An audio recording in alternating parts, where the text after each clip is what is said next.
Oh man, I want to watch Voyager so bad right now. You're gonna be like, goodbye, and just walk off. I gotta go. Voyager. Mixed Teas presents the Popcast.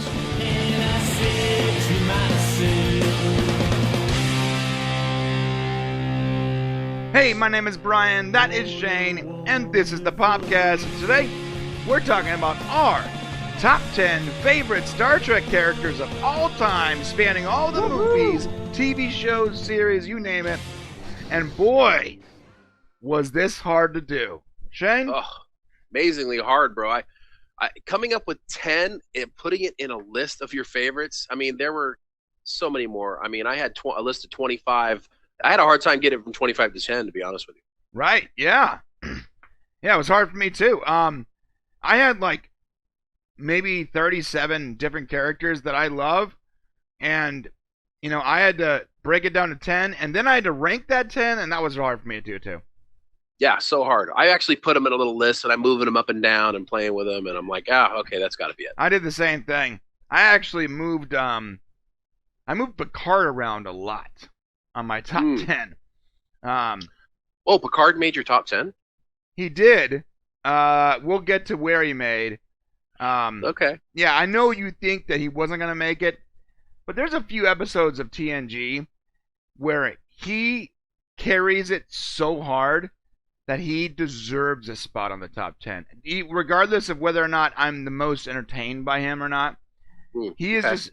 Patrick Stewart is one of the best actors of our generation, and he's underrated. He doesn't get the credit he really deserves. I agree with that sentiment, and he is by far one of the great actors of our time. He was already a great actor before he got his role in Star Trek, which just doesn't happen with a lot of people. So I'll be interested to see where you put him. And Star Trek, man, they get some actors that are just like outstanding. Catherine Janeway, Picard. Today,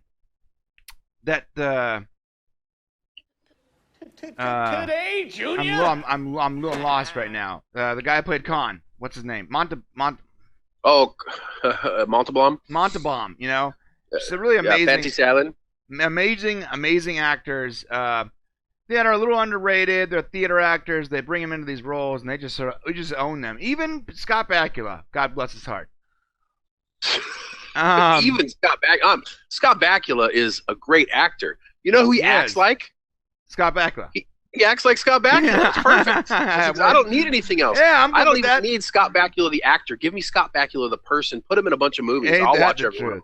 All right. Well, before we get to that list, let's pay some bills and share some information.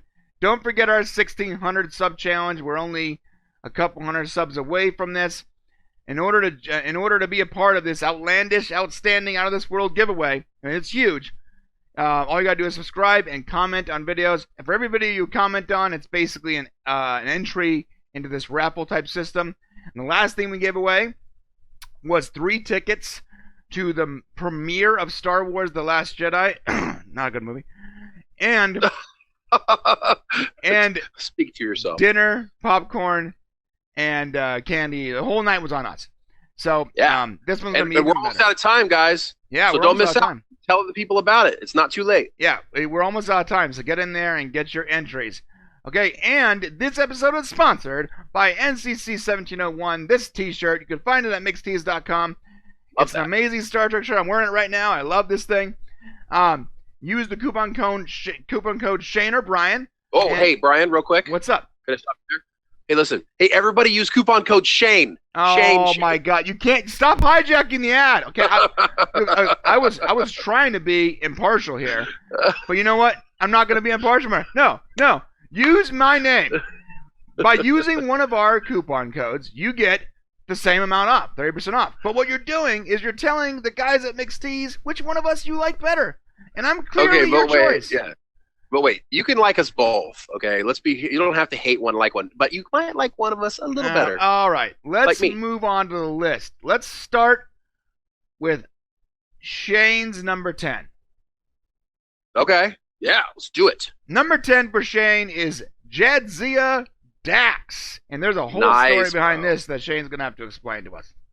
Yeah, so Jadzia Dax would not have probably made my top 10 list, except that I named my son Dax because of this character.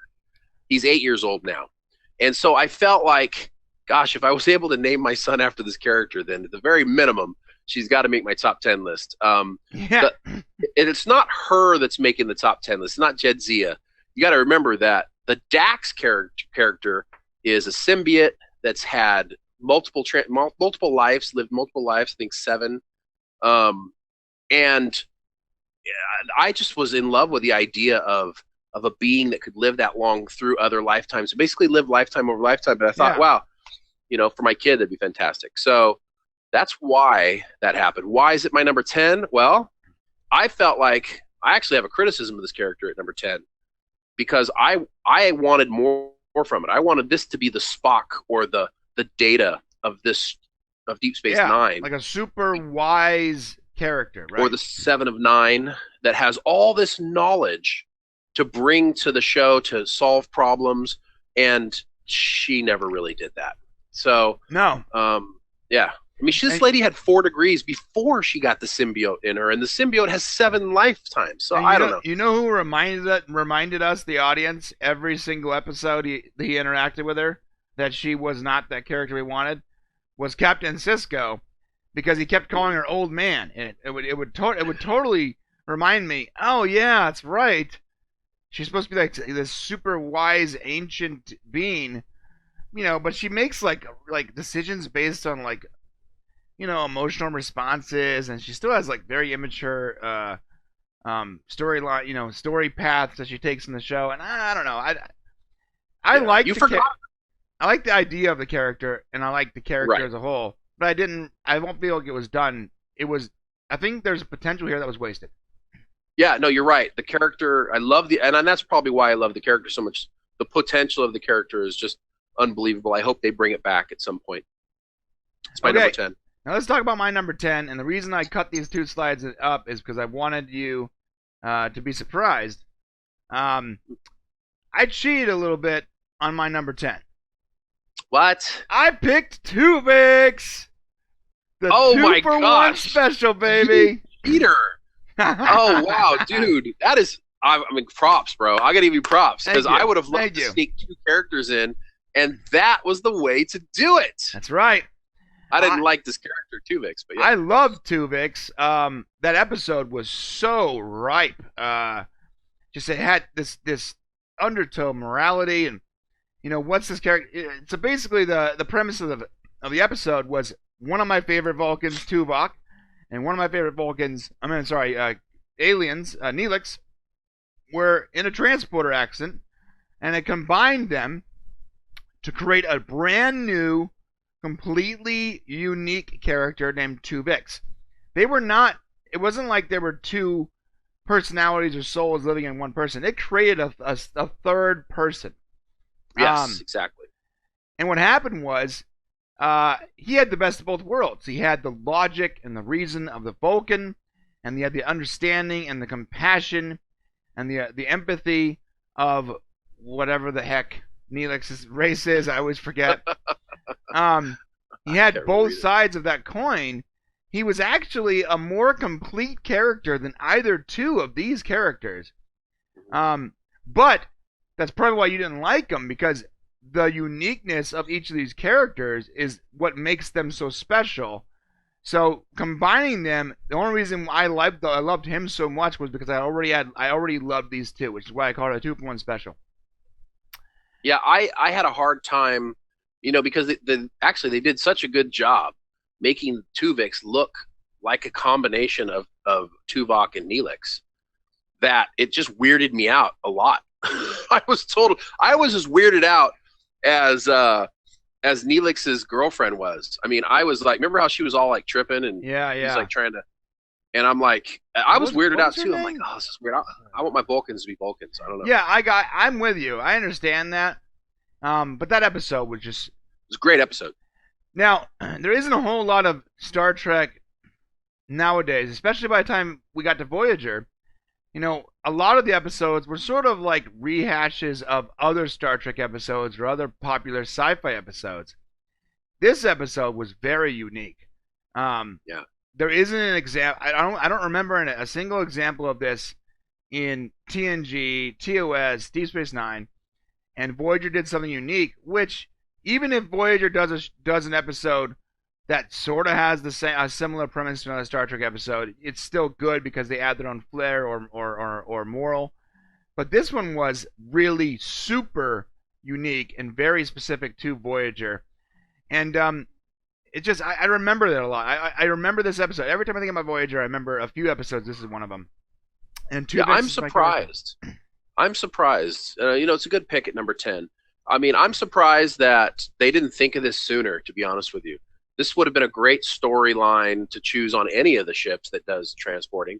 Where there was an accident. Because you love both characters. Imagine Bones and it's almost like Bones and Spock combining. Two sides of the same. Sort of. Well, except that Tuvok actually did not like Neelix. Right, until after this episode. Until after this episode, right. Now remember this, Tuvix, right, the new character, there was a moment in that episode you thought he was going to do the wrong thing because they were giving the option of staying alive because they can't kill this person even to bring their friends back because their morality. But he had the morality of both these amazing characters and their, passion for doing what's right.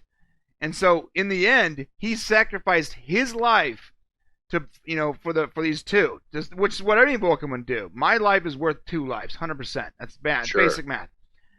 So when he brought them back, though, Tuvok had a deeper, newer understanding of Neelix, and they became, I'd say, friends throughout the rest of the series. They had multiple going on, and then there was another episode, two seasons from then, where it was like the darkest timeline version, and Tuvok was blind, and Neelix, in order to do his job, he had to have Neelix help him walk around, and Neelix was his eyes, and Tuvok I remember was that the one. brain.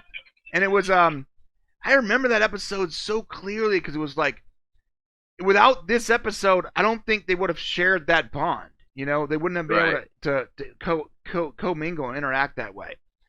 I agree, and I was never clear as to whether or not them separately understood that they had been merged. I thought they came out of it not really knowing what had happened to them. But for some reason, maybe there was some. But I remember at the end of the episode, they were like talking, and Tuvok had like a deeper appreciation for Neelix. Yeah, he did. It happened. There was a change after that, which was good because Neelix liked Tuvok a lot. Right, but Tuvok didn't like Neelix. Right. You know what's crazy? Every time we do one of these Star Trek episodes, it makes me want to go watch Voyager. I love that show. I just finished watching it about 3 months ago, so I'm fresh off of it. All right, well, let's get to our number 9 slide. Number 9, Shane picks Odo from Deep Space Nine, and I pick Captain Catherine Janeway, the baddest chick in the Star Trek universe right here. Awesome. Well, I picked Odo, and I'll talk first. I've got Janeway's a good character. But Odo, for me, man, Odo was one of those characters where I just couldn't get enough information about him. He was basically the reason I watched Deep Space Nine, other than it's Star Trek, and I was going to watch it no matter what. But I looked forward to every episode that Odo was in it, because as a shapeshifter and as a being that's still just trying to figure it all out, he had that data quality about him, mixed up with a little bit of maybe even Worf, I guess. Yeah, I guess. Put in there. And he was the security officer, and I love the actor.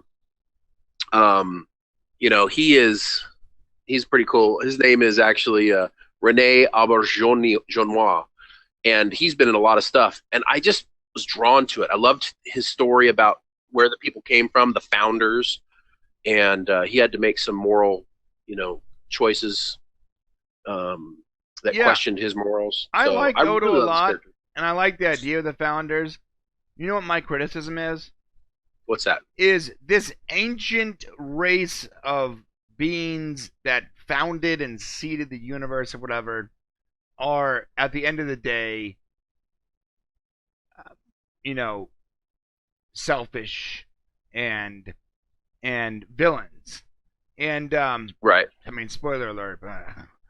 I mean, yeah, not really. Yeah, the thing is, like, I feel like these super advanced, mentally, physically, socially, scientifically, and yet they still like hold grudges against humans, and they're xenophobic, and it just doesn't make any sense. Like, the more advanced you get, the more. Bro, that's a standard Star Trek plot line.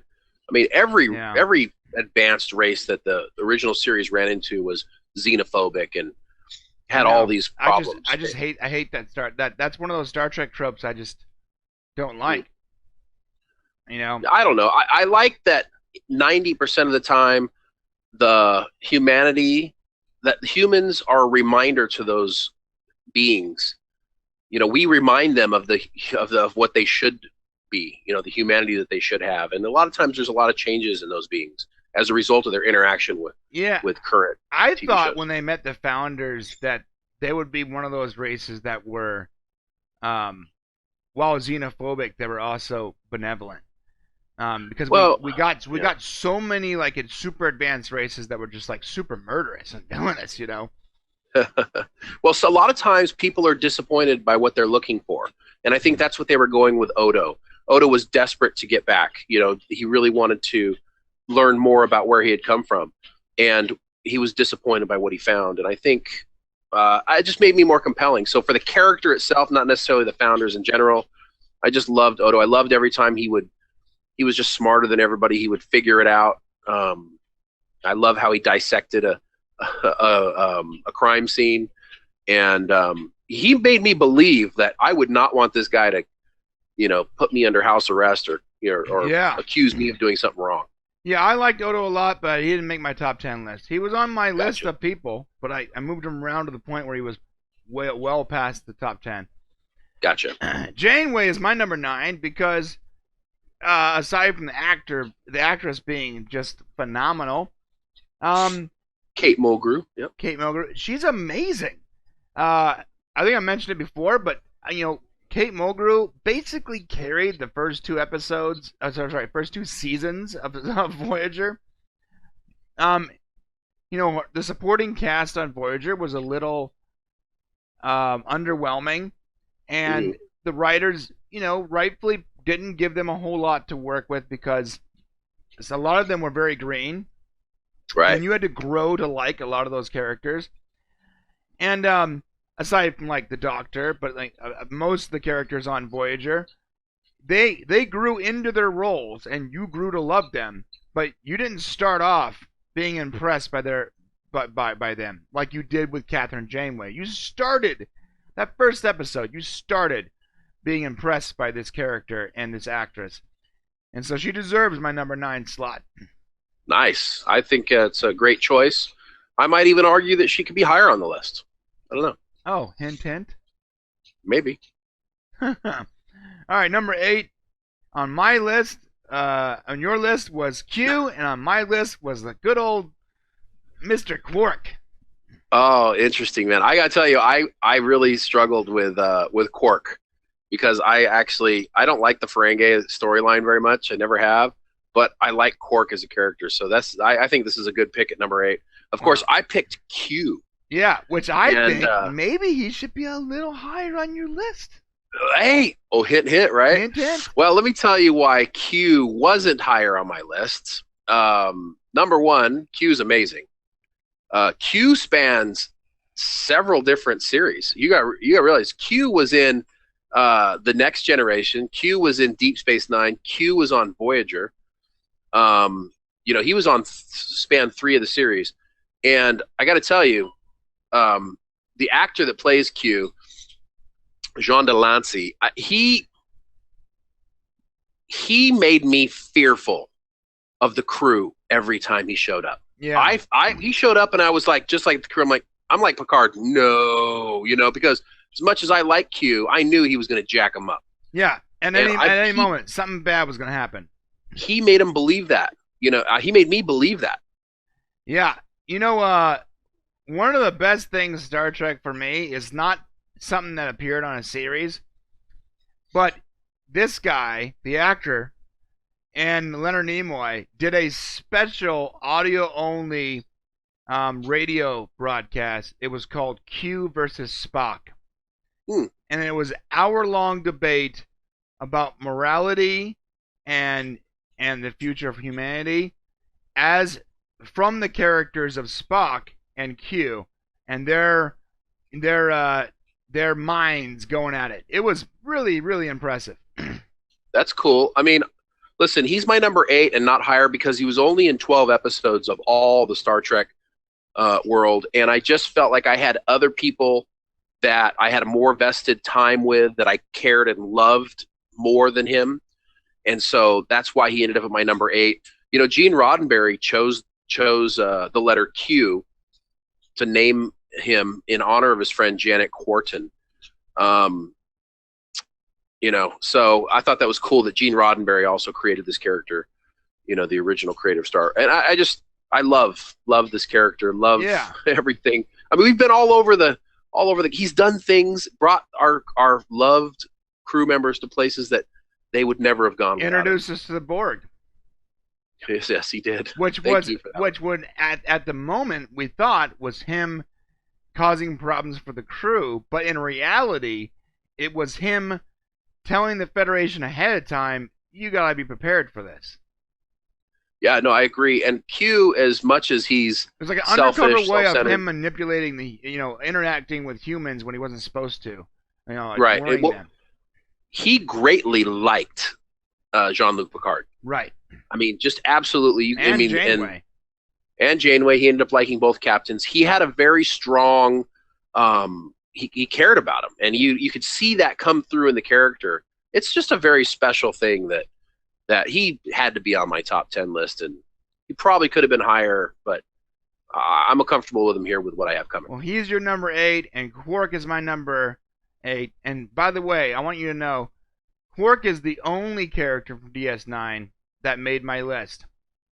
Because even though I didn't like DS9 as much as I liked other Star Trek, I loved Quark. And even though I didn't really like almost any of the Ferengi Tom storylines, where it was very deep in Ferengi lore, because the characters were very annoying, I love the concept of the Ferengi. It's a civilization. It's not like your cut and dry civilization. Like a lot of these civilizations are either they're based on the normal human type civilization where they advance to the point where they're basically a version of Earth, but they're called something else. They look a little different and they have slightly different design aesthetics.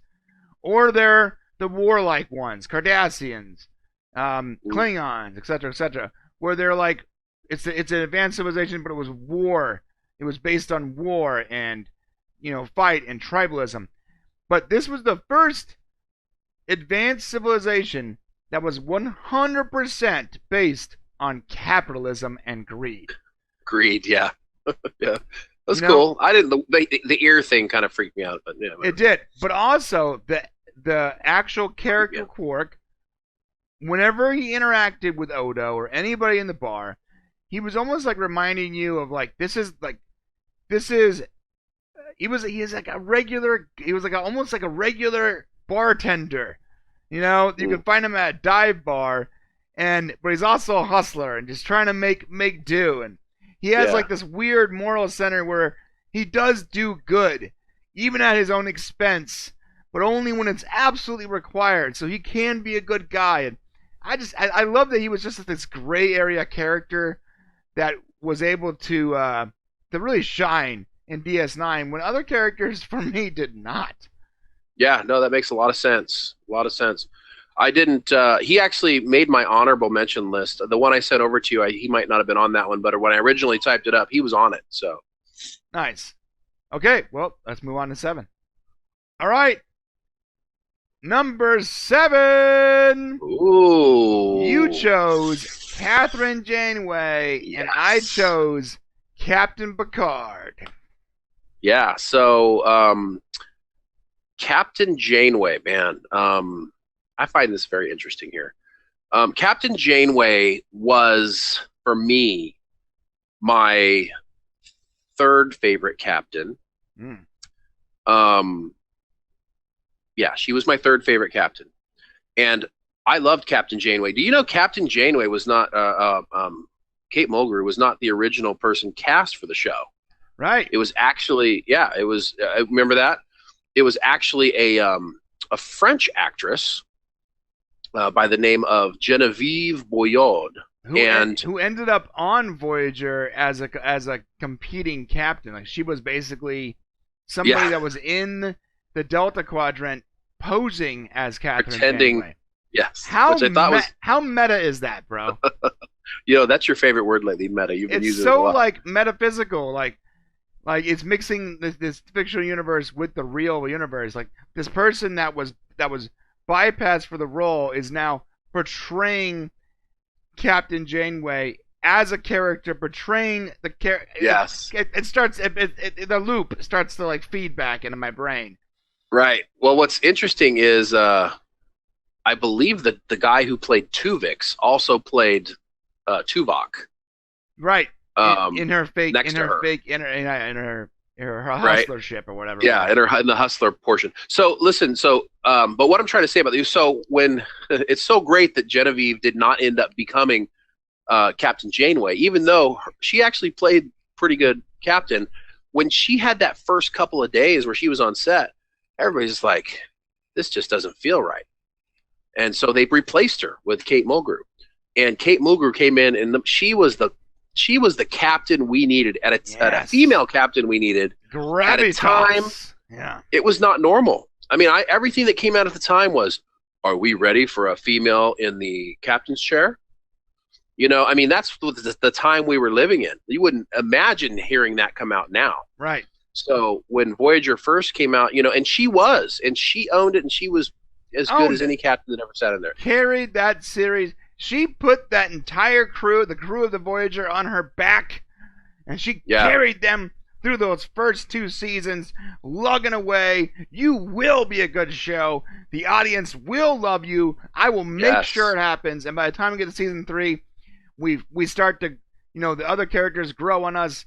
They fall into their own, they fall into their own character. You know what I was telling my wife the other day is, a lot of TV, a lot of good TV, is because of good writing, not good acting. What happens is they might hire actors that are like attractive or have these qualities, or they're popular, or they're already popular because of some other TV show or movie or something, right? They'll hire them, but the writing will be good enough to get you through until the actor learns how to be that person. That's true. It takes a while for a subpar actor or actress to fall into that role, and eventually, by continually doing it, they become that character. But the writing has got to be spot on for that to work. And for a lot of the characters in Voyager, it was Kate Mulgrew and stellar writing is what you got you through those first couple of seasons, because those characters were a little, they fell flat a lot. And I got to be honest, the Kazon stuff, Kazon was bad. It was bad. The acting was bad. Really bad. The character that plays like the weird Cardassian, horrible. I try to forget they even occurred. It even happened. The worst race in the history of Star Trek races was the Kazon. So 100%. even though Voyager had the absolute worst race in the history of Star Trek, they still made it to 7 seasons because the rest of it was so amazing. And the reason why Captain Janeway is on so high on my list. I mean, you got to remember there's 50 probably characters you could choose from the Star Trek universe that are fantastic. The reason she's number 7 for me is that her high moral barometer never wavered from Starfleet's principles, and she was the only one who carried that. I mean, she was the only one who carried that, and it was a burden for her. Yeah. And it just made me care for the character. I was so grateful to have. I didn't want Starfleet to disappear in the Delta Quadrant. Right. It guided them and those principles, and I just love how she brought to the character. I love the character Janeway. I wish we'd gotten more of that. Bro, and more of her. It was even when the rest of her crew weren't on the same page. She got them on the Starfleet level morality. Right. She got the Maquis to become Starfleet officers. Yeah, she right? converted the majority of the Maquis to Starfleet. Right. She's such a strong captain, a strong actress, and a very, very, very well written character. And she did it while raising children by herself. Right. She did this job, and she did such a great job. And the sacrifice that she made to make this a great role for us, you can never be more grateful. Yep. Stunning actress. Okay. My number 7 was Picard. Yeah. I know what you're thinking. Maybe he should have been higher on my list. Maybe. But everybody's got their own personal love. That's what's great about Star Trek. You don't have to love Picard most. Right. Like other people we know, like say Danny. So I'm just a good friend of ours just loves Picard and Patrick Stewart more than anything on the planet. Yeah. And I love him too. That's it. Yeah, he's great. He's an amazing actor. He's an amazing actor. He deserves all the accolades that we give him. That's it. All right. Moving on. We've already talked about him, so I guess we're gonna keep talking about him. Well, I mean, certain things come up. Earlier, I'm not sure how you ended up on the Picard thing, but yeah, it's cool. Yeah. Okay. Number 6.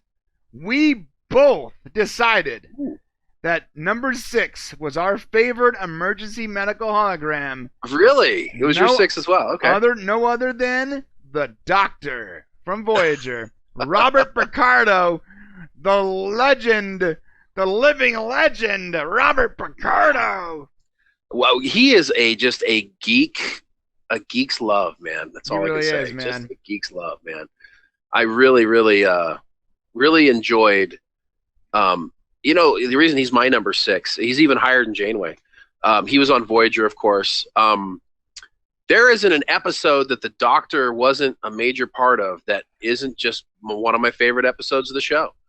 Everything that he did, I absolutely loved. And not only is he a great actor, but I believed that he was an emergency hologram. I mean, I believed it. I mean, I turned on the TV and he never became a real person to me. And the believability that was brought to the role, the development of this character from the beginning of the series to where I'm a hologram, goodbye, to I'm the captain of the ship. I'm the emergency command hologram. Yeah, now. The emergency command was that module or something like that? No. Yeah, I mean, fantastic, man. Fantastic. I'm 100% with you. Everything you said is correct. The development from episode 1 where we saw him just treating wounds to that very last episode where they get his emitter and they use it to save the ship and they use it to bring him back and save the ship. Oh man, I want to watch Voyager so bad right now. You're gonna be like goodbye and just walk off. Yeah, I gotta go. Voyager. One of my favorite episodes is also when he lives like an entire lifetime, like multiple lifetimes. Oh, Orville did something recently like that, and it's just I love this character. I love this actor. I loved him on Stargate. I loved him on Star Trek, and I hope we get to see more of him in the future. He's fallen off a little bit since Stargate Atlantis, but Hollywood, get this back on TV. We want to see more of him. Yeah. He was on Stargate, which I love. I mean, I don't know what he's going to do, but a completely different character. It wasn't Robert Picardo playing Robert Picardo. He's not Scott Bakula. He was an EMH. right.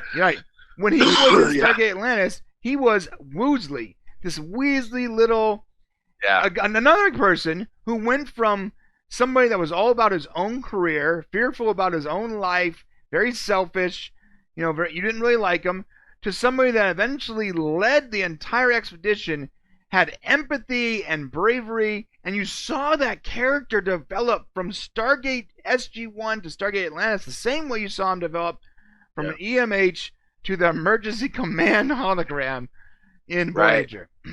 Yeah, and as far as I'm concerned, he was the best character on Star Trek Voyager. Just as for me, Odo was the best character on Deep Space Nine. So that gives you guys some For hints. me, he was almost the best character on Star Trek Voyager. All right.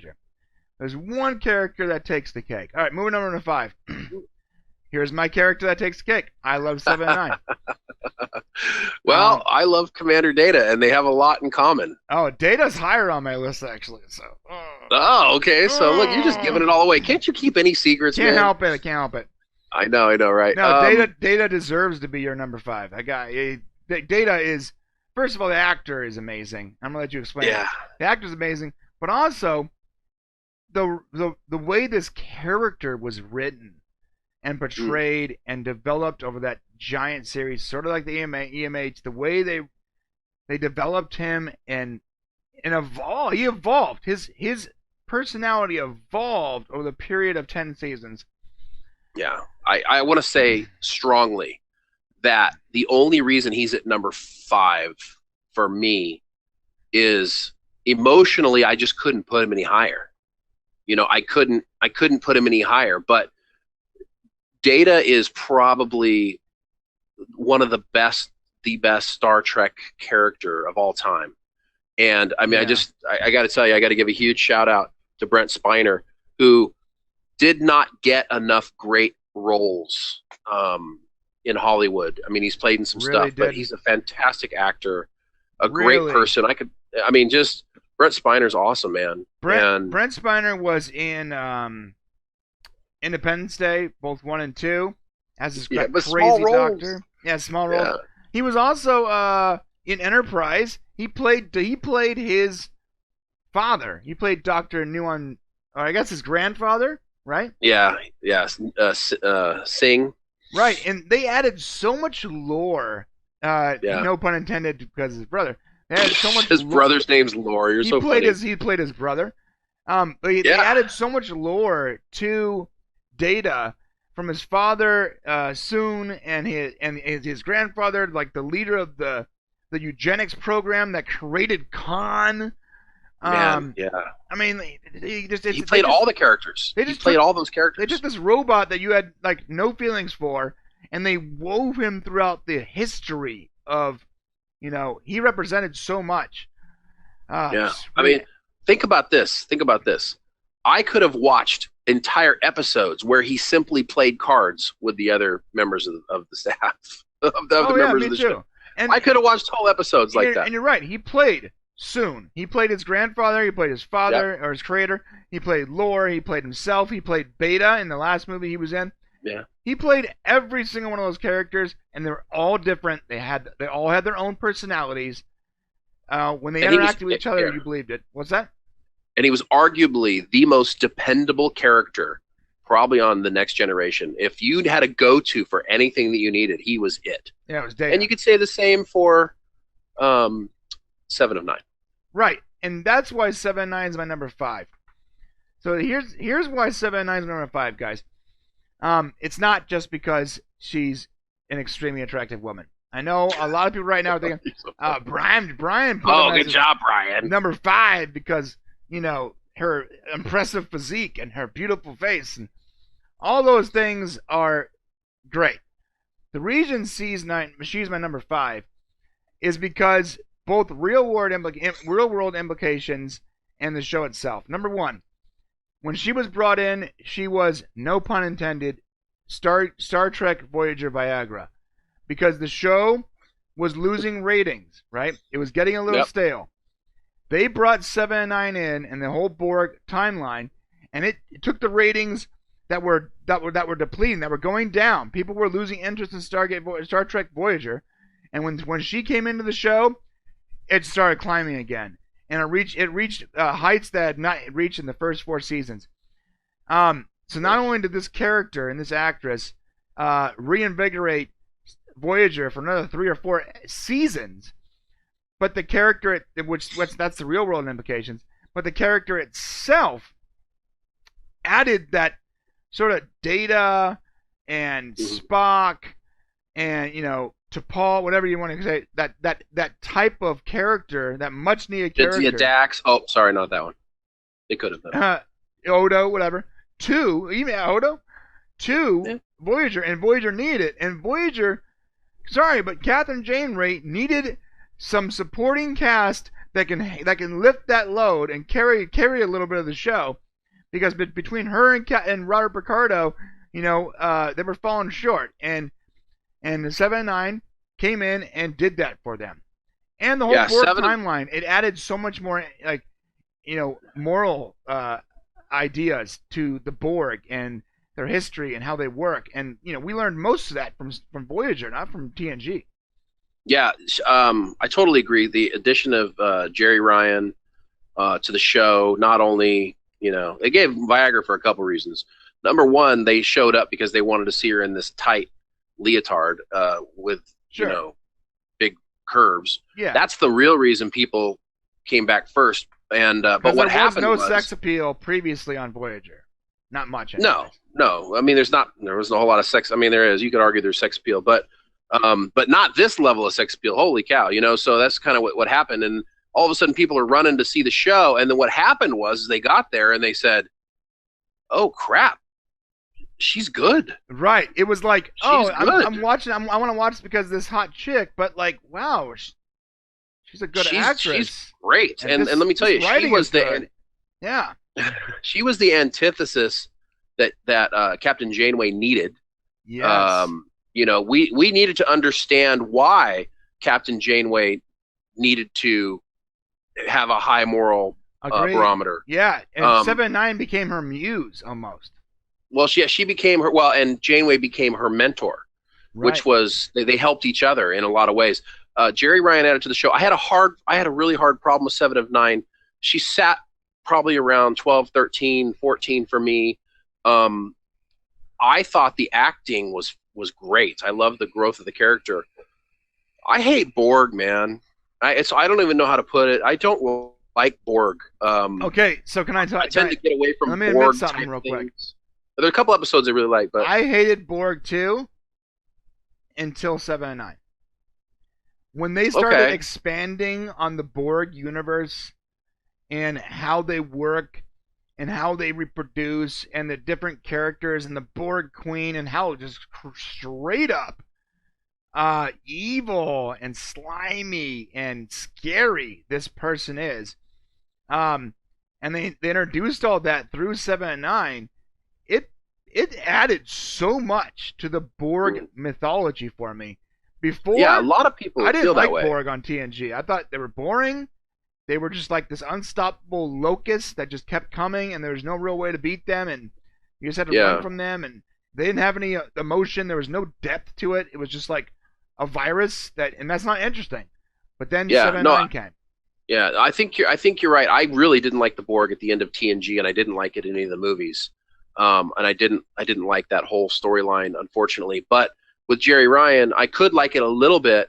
But I think that's what kept her off my top 10 list. Is I never loved her character. Right. I never loved 7 of 9. I didn't go 7 and 9. Wow, she totally turned me. I gotta around have the action figure. I used to hate them, and by the end of Voyager, I ended up loving any of the episodes that had them dealing with Borg and like stealing their technology, like pirates. You know what I mean? Like, okay, that's cool. I mean, and I totally respect your pick here, and I can see why you can argue that, and so I think it's a good pick for you.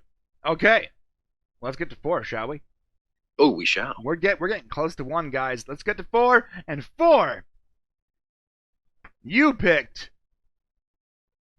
Bones McCoy, Dr. McCoy, and I picked Captain Kirk. And right now, I can see your face like, how in the hell is Kirk? Oh, I don't know. I'm just You're number trying to figure out what you might. I don't know. I know what you're thinking.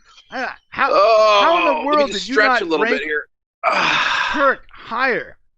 And I'll tell you why. I love Kirk. I was introduced to Star Trek via Captain Kirk. Kirk is the man. He is like Dude, you're not the epitome of masculinity. I love this man. But listen, you only put him there because you had to, bro. I get it. No. I feel like even though he's amazing, and I love Captain Kirk, and I love William Shatner, I don't feel like he has the dimensions required to get higher on my list. Okay, that's fair. Let me talk about McCoy a little bit. Okay. Arguably, Dr. McCoy, he's emotionally number 4 for me. I wouldn't say he's the most interesting character in the universe, but it's impossible for him not to be that high to me because the entire reason I love Star Trek is he's one of the 3 reasons that I fell in love with the show. Okay. His relationship between Spock and Kirk. He was he was the guy who kind of tied them together, and the human element, and the audience. He was the guy. Yes, he was the audience. He was me, right? And I needed him desperately, and I love all of his situations and the way he questioned things, and I loved his passion and his Southern charm, and especially as the movies grew and the characters grew to love each other. I mean, really love and care about each other. There are no 3 characters like Bones, Spock, and Kirk that cared about each other as greatly as in any other series, any other of the things. There's a love there. Yeah. In those characters, not necessarily the actors. Not the actors. In the characters, right? That probably goes beyond time. I mean, it's going to be an all-time great thing. And in the recent movies, you got to see those characters even more beloved. Even the Bones Spock relationship in the new movies, I love it so much. It's I'm sorry, but it might be better. It might be. I mean, the new McCoy might be better. I mean, this is old stuff. You got to remember, this actor, DeForest Kelley, he was in westerns. Until he got here, he's like, "What's this Star Trek thing?" So I'm a doctor, not a bricklayer. Yeah, so he had to go a long ways, and loved DeForest Kelley. I mean, he was in one of the I think the first episode of Star Trek Next Generation, and then he died right after that. And I just got a lot of love for this character, and he's my number 4 for deep emotional reasons. I have a lot of love for him too. He just didn't make my top 10. He was close, and I had a hard time not putting him on the top 10, but I didn't know where to put him. It was just really hard for me to place him, and I don't have the emotional connection to him that you did because I grew up watching TNG, and I went back and watched TOS, at 1 a.m. on Channel 13 UPN when I was a kid. But I grew up on TNG first. Sure. So, and I grew up on TOS. And you grew up on TOS, so my emotional connection was, probably to some of the TNG crew. Sure, makes sense. A lot of people tell me that. And I came into puberty because of Deanna Troi. Like I actually, I hit puberty at like the age of 10. Is when I was watching an episode of TNG. And I was like, Daddy, I like the. Oh my goodness. Yeah, they're not allowed to wear those outfits I like this anymore. show. This is a really cool show. Oh my God, what's going on here? My voice changed like that. Yeah. That's hilarious. So I just didn't have the emotional connection to him that you did, but I still love the character, and I arguably the guy that plays him now, can't remember the name, on the new Enterprise, new Star Trek, which we might not even see any more of this Star Trek, but he is just a phenomenal actor, and he really channels DeForest Kelley, man, really does. Oh, he does, man, in a freaky way. A freaky way. So good. It's so good. All right, number 3. British we're getting actor. close to number 1. We're going to talk more about Kirk, but I'm going to save that for coming up because you know where he's on Shane's. Wait a second. Why do you do this? What's the point of a top 10 number list 3? if you tell everybody what's happening? Number 3. Come on. Number 3 for Shane is Captain Picard. Yeah. We've talked and you got about Data him a there as lot, number 3. and we talked about Data a lot. So we're probably going to fly past this slide. No, but I want to know why we're it's not. number 3. Let me tell you, I didn't talk about Picard intentionally because I knew that my time was coming. Okay. Now, he's at number 3, and Kelly is, Bones is at number 4. I struggled with this greatly. But I got to tell you, Jean-Luc Picard, I didn't like him. When TNG came and he was there, I'm like, I like Riker because Riker looked more like William Shatner. By the way, right? I felt the same way, and I wasn't even a TOS fan. Yeah. until halfway through TNG because of my age, and I still liked Riker more than Picard in the very beginning. Okay, well, so what happened was, and I had seen him play in Excalibur and Dune, right? He'd already been in movies like that that he was actually really good in, so I liked the actor, but I'm like, he can't be the captain. Nobody can replace Kirk. So he came in, and I watched it. He doesn't go to away missions? What's that about? He just sits on the bridge? What's happening? But what I learned and came to learn, and throughout the entire show, it wasn't until after the episode called what episode was it? It was called the episode where he lives like the Inner Light. Yeah, okay. The Inner Light, when he got zapped by the probe, right, and lived an entire lifetime on a planet of people who didn't exist anymore. One of the best episodes of TV ever made, right there. Yes, I truly believe that episode should have won some sort of Emmy. I'm sure there should have been. If they treated Emmys the way they treat them now, it would have. But back then, there's no way a sci-fi show is getting an Emmy. It stirred my soul. I don't know how to put it. It stirred my soul, man. And at the end of that, and then he kept the pipe that he learned to the flute that he learned to play that didn't exist anymore. That instrument is nowhere. And he keeps it. And so even after that episode, we get to revisit it when he would play it or something would happen. And I'll be honest with you, I just fell in love with the man, Jean-Luc Picard, and his story and his history. Same here, bro. Same here. Just fell in love with him. And that's why he's my number 3. The actor modified his performance to reflect that episode, and he became even more wise, and there was so much more dimension added to him. Right. So much more depth after that. Patrick Stewart's amazing. Sir Patrick Stewart is amazing. Patrick Stewart. Son? Right. Yeah. No, the guy's great. That's why TNG for me was so high when we rated our top 5 series, was because that episode, I'm telling you, I've seen a lot of TV folks, it's like my thing. It's if I have an addiction or a vice, it would be TV. I love TV. I love the business of TV. I love writing. I love all genres of TV, unless it's like a novella or something. And I've seen a lot of TV, and that episode, if you have not seen The Inner Light, I know the graphics aren't great or whatever, and it's a little, 1980s, but you need to go watch that. The story and the acting is just, I think it might be the best episode of television ever made. I've seen it several times. It's really, really I think amazing. You might be right, actually. I really feel pretty strongly that that I was unbelievably moved by it, and I can't think of anything really better. Yeah, me either. Okay, we talked about Data. I'm going to talk about just a little bit more. He's my number 3 for this reason. Again, depth, dimension. He added so much to that character, but the reason he's number 3 is I feel like this character added to the value of the entire Stargate universe. Sorry, Stargate. Sorry. Guys, if you didn't realize, Brian really likes Stargate. I'm a Stargate fan. I get the words. He's got it in his head.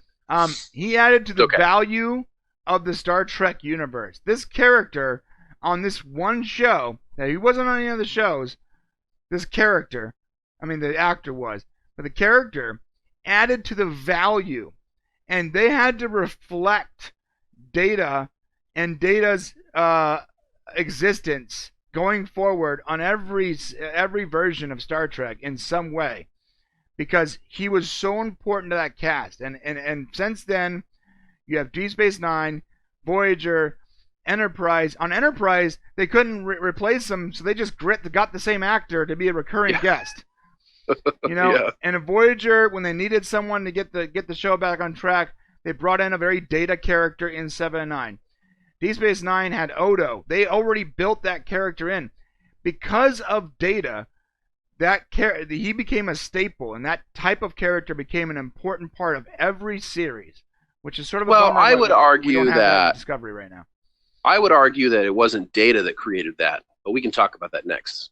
Sure, I mean, you can say Spock did. I know where you're going. You know, but maybe it was lost because like when they started TNG, I don't know, he just took it a step further for me. That's it. Well, yeah, you know what it was? They did it with Spock a lot where he just didn't understand things that was happening. You know, it was a laugh on the bridge almost at Spock's expense. Right. Because he was Vulcan and didn't understand the joke. Like and Isaac in the Orville. Right, sort of, yeah. Yes. So what happened, Data was the character created to replace. Data was the Spock of TNG. I mean, right. Make no bones about it. Yeah, that's true. 100%. It was created for that purpose. Right. And, but he brought so much more to it, being a synthetic being. He added so much more lore to it. There was different levels. There were even totally different things. He became his own thing. He's not a Spock regurgitation. Yeah. He is his own character. Commander freaking Data. Yeah. All right, number 2 on our list is Mr. Spock. Whoa, for both of us. For both of us. Nice. Mr. Spock cannot be replaced.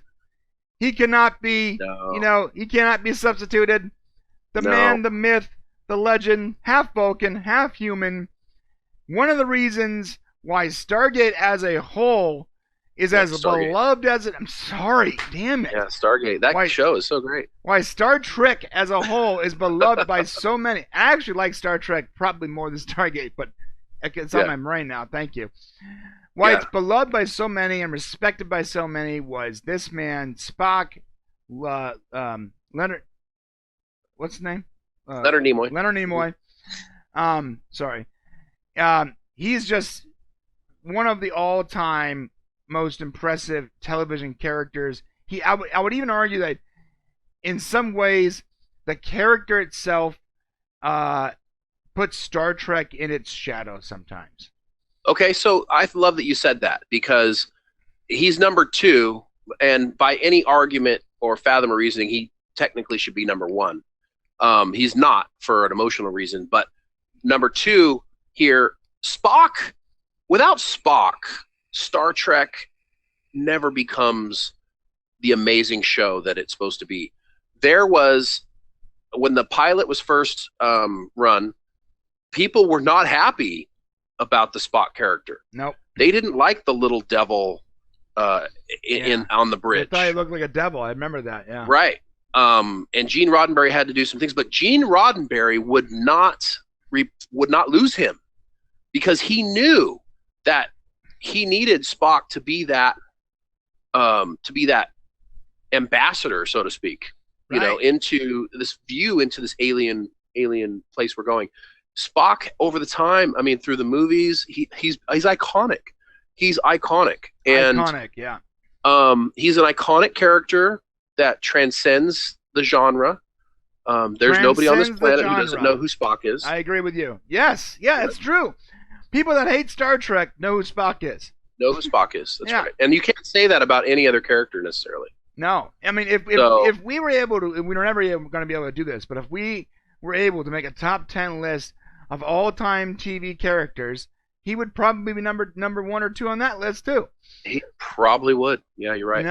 And there's no way we can ever do that. That would take months. That would be fun though to try to do that. We might do that actually. I can think of a few. I don't think I can possibly rank a top 10. Jerry Seinfeld would have to be on there somewhere. I guess. All right, so yeah, Spock is our number 2, and rightfully so. And again, I think you're right. There's an argument to be made that maybe he should be number 1. But he's not number 1.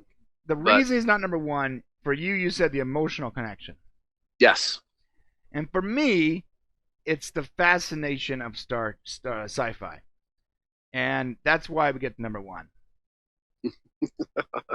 Your number 1 is Captain Kirk because your emotional connection to the character. I understand that completely. Yeah. My number 1 is Q because of how fascinating this character and this species is to me. I can appreciate what you're saying there. Let me tell you something, man. After I was introduced to Q, anytime a Q episode came up, I was hooked. Not just on TNG, Deep Space Nine, Voyager. And when I became a young adult, I went and found all the extended universe books about Q. There are several. And I read them all, which introduced me to William Shatner's books about Captain Kirk, introduced me to Leonard Nimoy's footnotes and Q versus Leonard Nimoy, and man. So you actually have an emotional connection as well in this number one. And I was going to get there, and I eventually developed an emotional connection through a decade to this character Q. And for me, even though it's not represented on the 12 episodes he's on in Star Trek, there is so much depth to him because of all the fiction and all the extended universe stuff that has been written and dedicated to this character. So I had to put him in number one. Okay, I got to tell you, I think Q's a great number one. He made my top 10. Obviously, he was down at number 8. Could have been higher. For me, William Shatner. How do I explain this? William Shatner's Kirk. I didn't say William Shatner. Kirk. Captain Kirk. Captain Kirk was my first male role model. Oh. I did not at the time. I didn't grow up with my dad, our dad, right? Yep. We have the same father, different mothers. Different moms. So I didn't really have a male figure around. But when I was about 5 years old, my mom was pretty obsessed with Star Trek, and I sat there and watched it with her. And for several years, he became the father, not father figure, but how I would see a male to be, really, that's in a leadership role. Yeah, that's what I said. Like a very masculine. Yes, very charismatic. Yep. And he became the show to me, and I fell in love with him from the beginning. And of all time people, you'll hear me say that, him and Dan Marino are my two heroes. And of course now our dad is my hero too now. But bro, some of the best books I ever read were written by William Shatner, and there were stories about Captain Kirk after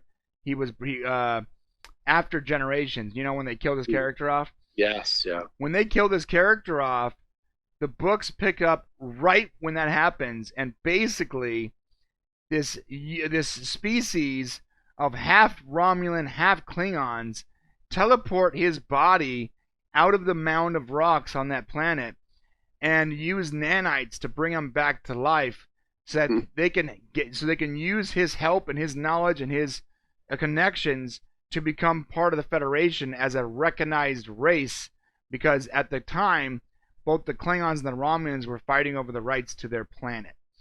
And it became like a 3 or 4 part series of books that I could not get enough about. Yeah, no, it's William Shatner is a special guy, and I love Chris Pine's Kirk too. But Chris William Pine, Shatner's man. special. Lucky bastard. Yeah, and now make no bones about it. William Shatner was a big pain in the butt. Yep.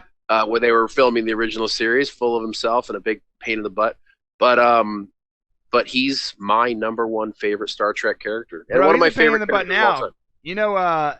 James Spader, who plays Alan something on Boston Legal, right? So after about a little over a decade ago, there was a show called Boston Legal, another one of my favorite shows, and William Shatner played Denny Crane, the head lawyer at a law firm in New York, and his right hand man and some guy he hired was played by James Spader, and they were like the duo, right? I love that show so much because that pair had such great chemistry. They were best friends in real life, and James Spader said this about William Shatner. He goes, "Everybody else hates the guy, but I love him because of that reason." So they had this special connection where he can deal with William Shatner's sort of crazy on-set antics and get a kick out of it and enjoy it, while everybody around him had an issue with it, which worked for the show because everybody else in the show, all the other characters, we're supposed to have a problem with the Denny Crane character, so it worked. Yeah, no, you're 100% right, and I love it. I think Captain Kirk probably set the groundwork for a lot of future male leads in series like this, and the strength that you got to, how strong you have to be in your convictions. 100%. 100%. Yeah. Which gets us to our first honorable mention. Didn't make the list, but deserves to be both of ours first honorable mention. Captain Archer. Oh yeah, man! It's so hard not putting him on the list, bro. I couldn't get him on my top 10. He's on my top 20. You couldn't get him in top 10, yeah. He's my favorite character from Enterprise, obviously, but I just couldn't get him there. And I love Scott Bakula. I've loved everything he's done. As do except for the Mirror Universe episode. I loved him on Chuck too. No, and he doesn't channel per se William Shatner, but he has that same like masculinity, and he's supposed to be like this new frontier, the first captain of the first Federation vessel, and he deserves an honorable mention because of that, but he did not make the list. Our second honorable mentions are for Shane, B'Elanna Torres, and for me, to Paul. Actually, probably for the same reasons, except for I could not stand the Klingon personality of B'Elanna Torres. That super over the top emotional outburst really bothered me, and I didn't like this character very much. I understand how she was essential to the show and it was important, but almost every episode of Voyager that sort of centered around her, I did not care for. So that's interesting. I mean, I didn't like Worf's. I mean, Worf's not here. Worf's been in how much of the Star Trek universe, and we haven't mentioned him at all, right? Worf's on my top 20, but he's pretty far on that list because while I like him and I understand how he's important to the show, I didn't like any of that. I don't really like the Klingon episodes, to be honest. Yeah. I mean, there's a lot of Klingon. I don't really dig Klingon stuff myself, but B'Elanna was half and half. So she was half Klingon and half human. And I felt like there was a lot of conflict there with her. And I loved her relationship with Tom on the show. And I loved that she went from being this Maquis, I guess, engineer to being trusted by Captain Janeway to basically be the chief engineer. And she owned it, dude. She was smart. She figured stuff out. I loved how her and Captain Janeway would come to conclusions at the same time, and I just really liked this character. She was definitely in my top 15. Lippy and aggressive. You know what? Sometimes that's good in a lady. Well, it didn't do it for me. Gotcha. So, I love her, and she's on my top 50, I'm sure. I love her as a Star Trek character. I just didn't like most of the episodes that were centered around her. But I understand why she was important to the show. But that's another thing, too, is without Tom Paris, those two don't work without each other. Like, I agree. If it was just one of them, she wouldn't be an honorable mention. Like, I don't think so. I needed the interaction there. We needed Tom Paris to sort of level it out a little bit. For me, T'Pol was a very similar character. I honorable mention because I liked her a lot, not just for her looks, but I think she added to the show. Having the pure Vulcan and having a different perspective, like not the half Spock, half thing, having that pure emotion on the bridge on Enterprise was important, and she was sort of the counterweight to Jonathan Archer's very human, aggressive alpha personality, and I feel like they complement each other. When if one of them didn't exist, it wouldn't work.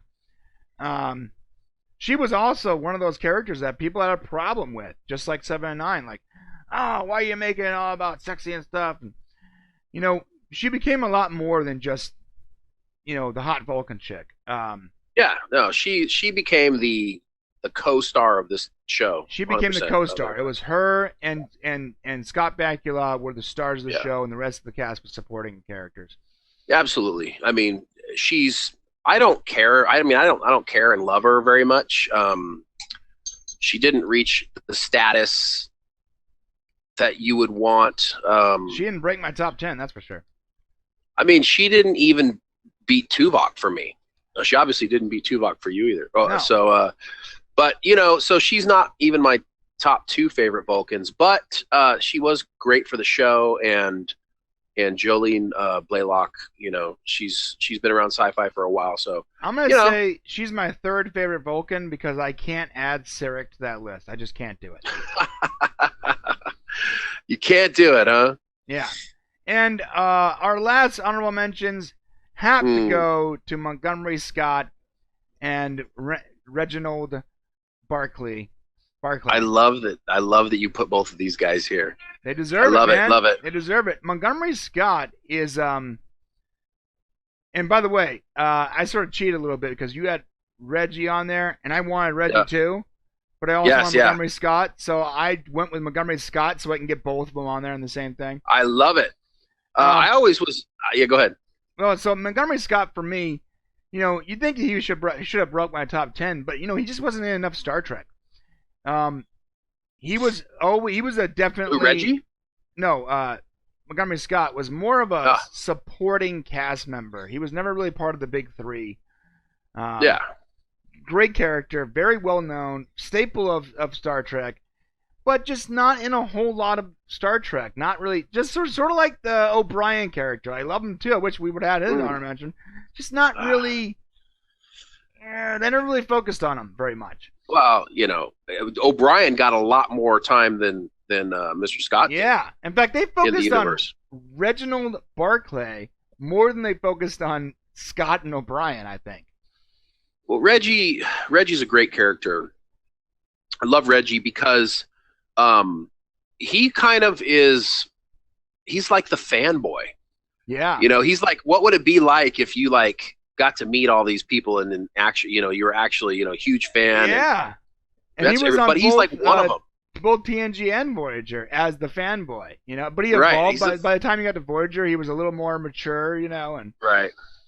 And he brought more to the show. Yeah, he had to find his place, and I just love this character. I like the actor, and he was created basically to show how the characters have this crazy love for the holodeck characters. That's why he was created. Well, also, how not everybody in Starfleet is like this perfect version of themselves. Yeah, I like that too. There are imperfect people in Starfleet that are still transitioning to that bridge officer version of themselves. And they're just regular cadets that have human problems and human emotions and human addictions. And they're just sort of struggling, still trying to grow and evolve into the Captain Picard, Yeah. And that's true, and that's what Reggie was, and he had a big crush on Deanna Troi. Everybody did, which is what. Yeah, but everybody did. So that makes sense. Here's the fanboy character, and he has a crush on Deanna Troi. And we're like, oh yeah, I get it. Yeah, I know. Yeah, I got that. This guy makes sense. But but Beam Me Up, or Scott. Before you go away completely with our thing there, because I didn't get a chance to really talk about him. Scotty's an iconic character. Even probably more iconic than most. Even non-geeks, non-sci people that never watched Star Trek know the term beam me up, Scotty. Yeah, and the problem is that I'm doing all like Con Captain. That was in movies. I mean, it was just one of those things that was a part of it's just a generational thing, man. It's like, bro, you know what I brought into the workforce was a Montgomery Scott quote. When I became an adult and started working, there was an episode of TNG where Montgomery Scott met Geordi LaForge at the Dyson Sphere. By the way, the Dyson Sphere, another fascinating concept. It goes well beyond Star Trek. That's been a concept since before Star Trek was born. But when they pull him out of the transporter and he's helping fix the ship, and he's like this old fossil. Well, Captain Picard calls down, Geordi, when will that be ready? I need about 7 minutes, Captain. And he interrupts and he's like, make that 15, Captain. And he's like, why would you tell him that? It's only going to take 5 or 6 minutes, 5 to 7 minutes. He goes, no, you always tell them it's going to take double how much time it really takes you. That way, when you do it in half the time, you're the genius. Yeah, that's awesome. So, under promise, over deliver. That's the moral of that statement, man. All the time. And I remember that so clearly, man. Tried to take that into my adult life. Not always do it right, but I tried. Well, I love that he had our name. I love that he was a Montgomery. Montgomery. Yep. So that was cool. That's why he became one of my favorites. He was cracking my top 10, man. Pretty close. He was close. He was close in my top 10. He was like early teens. Yeah. All right. Well, that's it for our show. I hope you enjoyed it. That's it. Listen, if you agree with some of our picks, please let us know below. If you disagree with our picks, please let us know below. Who are your favorites? Tell us. Let us know what your favorite characters are. And if you have a problem with some of the statements we made about some of your favorite characters, please, let's enter a dialogue. We will talk to you in the comments. Don't forget to hit that subscribe button, the alert button, the whole hat trick share, all that good stuff. And we'll see you guys on Monday. Absolutely. We'll see you guys Monday.